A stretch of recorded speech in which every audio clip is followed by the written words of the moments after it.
Good morning students. So இன்னைக்கு நம்ம வந்து daily balance methodல ஒரு problem பார்க்க போறோம். So இது உங்க bookல page number 15.19ல 19th problem. So நம்ம first problem பார்ப்போம். Problemக்கு போறதுக்கு முன்னாடி give a small revision பண்ணுங்க. நேத்திக்கு நான் சொன்ன தியரியில so இந்த daily balance methodங்கிறது it is used by banks. So அந்த பேங்க்ஸ்ல அன்னைக்கு உள்ள டிரான்சாக்ஷன் முடிஞ்சு அந்த கஸ்டமரோடைய அன்னைக்கு பேலன்ஸ் என்னங்கிறத பார்க்கறதுக்காக பிளஸ் அன்னைக்கு பேலன்ஸ்ல இன்ட்ரெஸ்ட் கால்குலேட் பண்றதுக்காக யூஸ் பண்ணக்கூடிய அக்கவுண்ட் தான் இந்த daily balance method. So see the problem. On 4/1/95, Mr. Jaber opened a current account in SBI. He deposited the following amounts. So ஒரு current account 4th அன்னைக்கு open பண்ணிருக்காங்க. என்னெல்லாம் deposits ஒரு bank account அப்படின்னா உனக்கு ரெண்டு தான் இருக்கும். ஒன்னு டெபாசிட் இன்னொன்னு வித்ட்ராயல்ஸ் ரெண்டு தான் இருக்கும். ஓகேயா? ஸோ அது என்னெல்லாம் டெபாசிட்ஸ் என்னன்னைக்கு டேட்ல எவ்வளோ அமௌண்ட்னு கொடுத்துருக்காங்க. And the same way he withdrew the following amounts. அவனுடைய withdrawals என்ன டேட்ல எவ்வளோ அமௌண்ட்னு கொடுத்துருக்காங்க. ஸோ நம்ம இப்போ ஒரு அக்கவுண்ட் கரண்ட் பண்ண போறோம். இந்த books of Jaber on 36/95, right? So closing date is 36/95. Calculate interest at 5% on debit balance and 3% on credit balance. Okay? So இப்போ நம்ம ப்ராப்ளம்க்கு போறோம். What is the first transaction is on 4/1 ஒரு new account open பண்ணும்போது he has to deposit in the account. So he has deposited rupees 10,000 on 4/1. So date 4/1/95 போட்டுக்கிறோம். So deposit அப்படிங்கிறது bank அக்கௌண்ட்டை பொறுத்தவரை it is a credit balance. So நம்ம by cash அப்படின்னு போடுறோம். இங்கே வித்ட்ராயல்ஸ்க்கு ஒரு காலம் இருக்கு, டெபாசிட்ஸுக்கு ஒரு காலம் இருக்கு. Since it is a deposit நம்ம இந்த டெபாசிட்ஸுங்கிற காலம்ல 10,000 rupees என்டர் பண்றோம். ஸோ இது டெபிட் டிரான்சாக்ஷனா கிரெடிட் டிரான்சாக்ஷனா அப்படின்னு பார்த்தீங்கன்னா இப்போ இது அவனுடைய கிரெடிட்ல இருக்கு. இந்த அவனுடைய பாஸ்புக்ல he has a credit balance அப்படிங்கிறப்போ இதை நீங்க வந்து இங்க கிரெடிட்னு போட்டுக்கிறோம். ஸோ பேலன்ஸ் எவ்வளோ இருக்கு அன்னைக்கு தான் அவன் அக்கௌண்ட் ஓப்பன் பண்ணியிருக்கான், 10,000 rupees தான் போட்டிருக்கான். ஸோ பேலன்ஸ் 10,000 rupees இருக்கு. ரைட். நெக்ஸ்ட் நம்ம டேஸ் கால்குலேட் பண்ணணும். டேஸ் எப்போ கால்குலேட் பண்ணணும்னு சொல்லியிருக்கேன்னா இந்த டிரான்சாக்ஷன்ல இருந்து அடுத்த டிரான்சாக்ஷனுக்கு உள்ள டேஸை தான் நம்ம கால்குலேட் பண்ணணும். ஸோ நெக்ஸ்ட் டிரான்சாக்ஷனை நம்ம எழுதிட்டு எத்தனை நாள் இருக்குங்கிறத நம்ம அப்போ கால்குலேட் பண்ணிக்கலாம். Okay, now we are coming to the next transaction. So next transaction பார்த்தீங்கன்னா இங்கே ஃபுல்லாக டெபாசிட்ஸ் கொடுத்துருக்காங்க, இங்கே ஃபுல்லாக வித்ட்ராயல்ஸ் கொடுத்துருக்காங்க. நம்ம குரோனோலாஜிக்கல் ஆர்டரில் தான் இந்த அக்கௌண்ட்டை போடணும். ஸோ ஆஃப்டர் 4/1 உங்கள் டேட் எங்கே வருதுன்னு பார்த்துட்டு அது வித்ட்ராயலா டெபாசிட்டா நம்ம என்டர் பண்ணுறோம். ஸோ ஆஃப்டர் 4/1 நமக்கு என்ன நெக்ஸ்ட் டேட் என்ன இருக்கு 21. So 21 is also a deposit of rupees 6,000. So right here date as usual 21. Since it is a deposit நம்ம by cash னு போடுறோம். so depositsல 6,000 னு போடுறோம். as I already said இது அவனுடைய கிரெடிட்ல தான் இருக்கு. so எவ்வளோ இருக்கு பேலன்ஸ் ஆல்ரெடி ஒரு 10,000 இப்போ ஒரு 6,000. so அவனுடைய பேலன்ஸ்ல he has got 16,000 rupees. Right. Next இப்போ நம்ம டேஸ்க்கு வருவோம். ஸோ இந்த டிரான்சாக்ஷனுக்கும் இந்த டிரான்சாக்ஷனுக்கும் நடுவில் இருக்கிற டேஸ் எவ்வளோ நம்ம பார்க்குறோம். ஸோ 4/1 ஜனவரி 4 எக்ஸ்க்ளூட் பண்ணிட்டீங்கன்னா 20th ஜனவரி வரைக்கும் நடுவில் இருக்கக்கூடிய டேஸ் 16. ஸோ ஃபர்ஸ்ட் டிரான்சாக்ஷனுடைய டேஸ் இஸ் 16. ரைட். நெக்ஸ்ட் நம்ம இப்போ ப்ராடக்ட் பார்க்கணும். Product for what? Balance amount and days தான் நம்ம ப்ராடக்ட் பண்றோம். ஸோ ப்ராடக்டை எங்க எழுதணும்? there are 2 columns, debit product, credit product.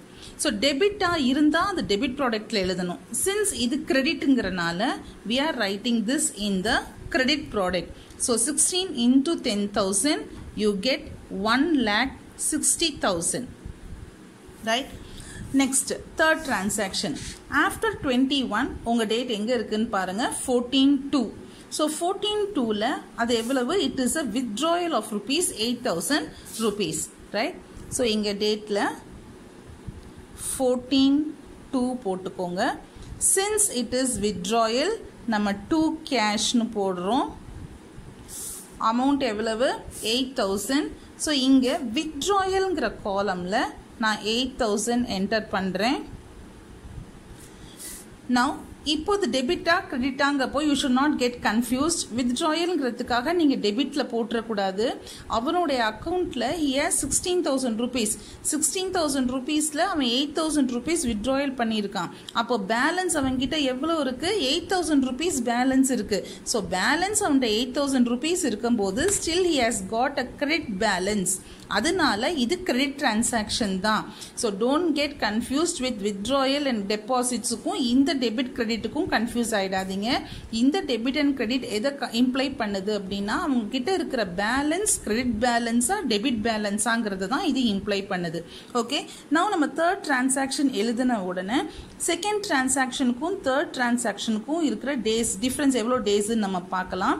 So 31 days இருக்குது ஜனவரியில், அதில் 20 போயிடுச்சுன்னா 11 டேஸ், பிப்ரவரியில் ஒரு 14, so that makes it 25 days. So you are writing here 25. இப்போ நம்ம ப்ராடக்ட் பண்ணணும். ப்ராடக்ட் ஆஸ் யூஷுவல் இது வந்து கிரெடிட்டாக இருக்கிறனால நம்ம கிரெடிட் சைடில் எழுதுகிறோம். So 25 into 16.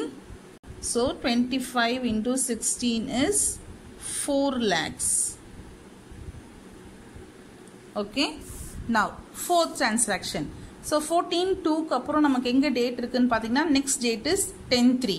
So 10/3ல what is it? It is deposit of rupees 10,000, right? So நம்மளுடைய next transaction is on 10/3. Since it is a deposit, we are writing by cash. So depositsங்கிற columnல we should enter 10,000 rupees. So obviously it is a credit transaction because he has already got 8,000. இப்போ ஒரு 10,000 add ஆகும்போது it becomes 18,000. Now we have to calculate the days for the third transaction. So 14/2 லேந்து 10/3க்கு எத்தனை நாள்னு we have to see. So 28 days in February. So அதில் 14 போயிடுச்சுன்னா you have balance of 14 days plus 10 days in March. It makes 24 days. So it makes 24 days. So 24 into 8,000 product and you have to enter it in the credit product. It is 1,92,000. Right? Next, after so we have written 10/3. After 10/3, see where is the next date is on 15/4. On 15/4, it is withdrawal of rupees 20,000. So on 15/4, since it is withdrawal to cash, so amount is 20,000. So 20,000. Now we have to listen carefully. See, இங்கே போன balance அவனுக்கு 18,000 rupees தான் இருந்துச்சு. இப்போ he has withdrawn rupees 20,000. அப்போ இருந்த பேலன்ஸை விட 2,000 rupees அதிகமாக அவன் withdraw பண்ணிட்டான். அப்போ இது அவனுடைய டெபிட் பேலன்ஸ் ஆயிடுச்சு. ஸோ டெபிட் பேலன்ஸ்ங்கிறனால நம்ம இங்கே ஒரு மைனஸ் சைன் போட்டு 2,000 rupeesனு எழுதிக்கிறோம்.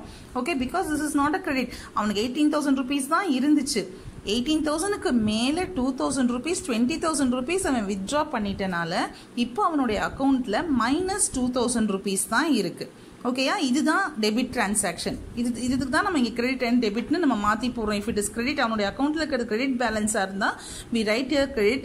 If it is a debit balance நம்ம இங்கே டெபிட்னு போடுறோம். ஸோ ஆஸ் யூஷுவல் நம்ம இப்போ டேஸ் கால்குலேட் பண்ணணும். 10/3லேருந்து 15/4 வரைக்கும். ஸோ மார்ச்சில் 31 days, 10 days போயிடுச்சுன்னா 21 plus 15 days சேர்ந்துச்சுன்னா so 36 days, which makes it 6,48,000. But where should we enter this, since it is so after 15/4 the next transaction is on 12/5. 12/5 it is a deposit of rupees 7,000. So we write here 12,595 by cash, amount is 7,000. So on the deposit side we are writing here 7,000. See now இப்போ அவனுக்கு -2000 இருக்கு debit balance. இப்போ 7000 அவன் deposit பண்ண உடனே அவனுக்கு அது credit பேலன்ஸாக மாறிடுது. பட் அமௌண்ட் நம்ம இங்கே எவ்வளோ எழுதுகிறோம், 5000 rupees தான்.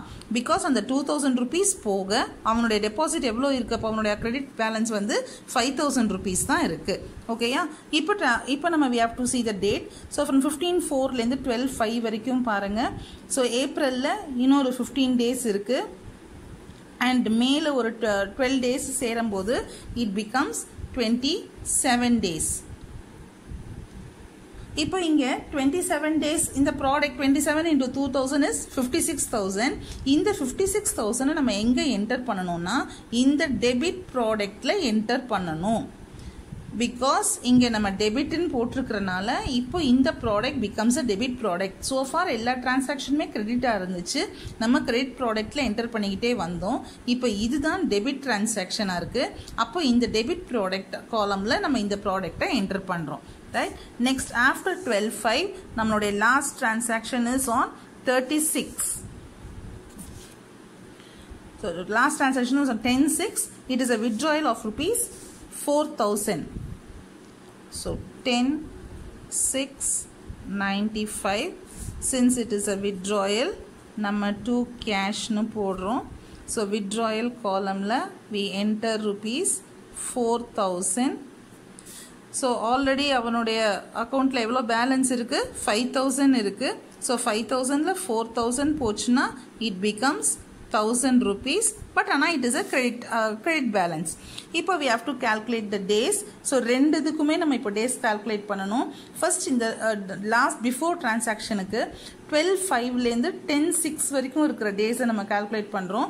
ஸோ மேலே வந்து 31 daysல 12 days போச்சுன்னா you have 29 days plus ஒரு 10 days இங்கே ஜூனில் சேரும்போது this is 39 days. In the same way last டிரான்சாக்ஷனுக்கு எப்படி டேஸ் கால்குலேட் பண்ணணும்னா அக்கௌண்ட் க்ளோசிங் டேட்லேருந்து இந்த டேட்டுக்கு எவ்வளோ டிஃப்ரென்ஸ் இருக்குன்னு பார்க்கணும். ஸோ சம்மில் என்ன கொடுத்துருக்காங்க, ஆஸ் ஆன் 36ன்னு கொடுத்துருக்காங்க. ஸோ 36ல் அக்கௌண்ட் க்ளோஸ் ஆகுது. ஸோ ஃப்ரம் 10/6 36 வரைக்கும் ஹவு மெனி டேஸ் அப்படின்னு பார்த்தாக்க you get 20 days. Right? Now இப்போ நம்ம ப்ராடக்ட் என்டர் பண்ணுறோம். ரெண்டுமே கிரெடிட் டிரான்சாக்ஷன் தான். ஸோ நம்ம கிரெடிட் சைடில் நம்ம ப்ராடக்டை என்டர் பண்ணிடலாம். So you have 39 into 5,000 1,74,000 and 20 into 1,000 that is 20,000. Now we have to total the credit product column separately and debit product column separately. So ரெண்டோட இன்ட்ரெஸ்ட்டையும் நம்ம கால்குலேட் பண்ணணுங்கிறனால இதை தனியாக டோட்டல் பண்ணி போட்டுக்கணும், இதை தனியாக டோட்டல் பண்ணி போட்டுக்கணும். So here you get 56,000 and on the credit side total பண்ணி போட்டுக்கலாம். So you get 1594000 as the credit product. Now இப்போ இன்ட்ரெஸ்ட் கால்குலேஷன் எப்படின்னு நம்ம பார்ப்போம். ஸோ இன்ட்ரெஸ்ட் கால்குலேஷன் சம்மில் என்ன கொடுத்துருக்காங்கன்னா கிரெடிட் ப்ராடக்ட்டுக்கு 3% அண்ட் டெபிட் பேலன்ஸுக்கு 5% கொடுத்துருக்காங்க. ஸோ 1594000 into 3/100 into 1 டேக்கு தான் நம்ம கால்குலேட் பண்ணுறோம். ஸோ அப்படி பண்ணும்போது யூ கெட் 131.01 அண்ட் இந்த சேம் வே இந்த 56,000க்கு 5% நம்ம கால்குலேட் பண்ணும்போது you get 7.67. So net interest இந்த ரெண்டு இன்ட்ரெஸ்டையும் நம்ம மைனஸ் பண்ணால் you get net interest as 123.34 123 rupees 0.34. இப்போ இது எங்கே என்டர் பண்ணணும் அப்படின்னா இப்போ இந்த கிரெடிட் பேலன்ஸ் அதிகமாக இருந்தால் this is taken as credit interest. Debit balance அதிகமாக இருந்தால் இந்த நெட் இன்ட்ரெஸ்ட்டை வந்து நம்ம டெபிட் இன்ட்ரெஸ்ட்னு எடுத்துக்கிறோம். ஸோ கிரெடிட் பேலன்ஸ் அதிகமாக இருக்கும்போது this is treated as deposit and debit balance ஒருவேளை கிரெடிட்டை விட அதிகமாக இருந்தால் அப்போ it is treated as withdrawal. இப்போ இது கிரெடிட் பேலன்ஸ் அதிகமாக இருக்கிறனால இது நம்ம டெபாசிட்டாக ட்ரீட் பண்ணி 3695ல் பை கேஷ் அப்படின்னு போட்டு இந்த டெபாசிட் காலம்ல 123.34 என்டர் பண்ணிடுறோம். Now we have to balance the deposit column and withdrawal column. So we are balancing both the deposits and the withdrawal column. So நமக்கு deposit தான் அதிகமா இருக்கு 33,123.34 கிடைச்சிருக்கு. So அதை balance பண்ணும்போது 30 Juneல we get the balance to balance carried down 1123.34. இந்த balance தான் 17ல by balance carried down you get it as the credit balance 1123.34, right? இதான் வந்து daily balance method. Thank you students.